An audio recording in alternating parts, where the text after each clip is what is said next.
Hello बच्चों, let's see this question.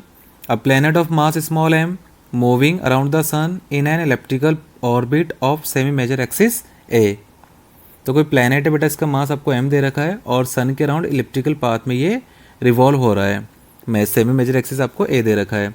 Options आपको दे रखे बेटा, कौन से ऑप्शन सही है ये आपको बताना है.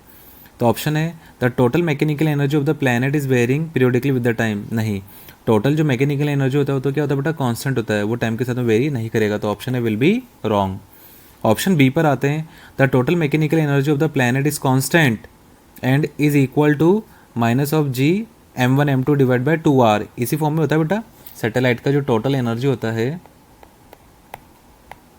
ये हमने पढ़ा भी है, minus of G m1 m2 divide by 2r, यही होता है. जहाँ पे m1 तो किसका मास हो जाएगा, प्लेनेट का हो जाएगा, और m2 सैटेलाइट का मास हो जाएगा. अब यहाँ पे प्लेनेट का मास स्मॉल m दे रखा है और ये सन के अराउंड रिवॉल्व हो रहा है, तो सन का मास उसने ms दिया है. तो ठीक है, तो टोटल जो एनर्जी बनेगा बेटा वो यही बनेगा. तो ऑप्शन बी तो आपका सही है. अब ऑप्शन सी में बात करें, टोटल जो मैकेनिकल एनर्जी बेटा वो कांस्टेंट है. ठीक है, बात सही है.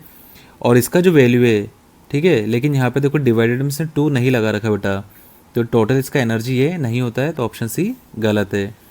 और D, data is insufficient to arrive at a conclusion. नहीं, डेटा इतना आपको दे रखा है जिससे आप कोई ना कोई कंक्लूजन यहाँ से निकाल सको. ठीक है, तो option B will be correct. I hope you understood this question. Thank you.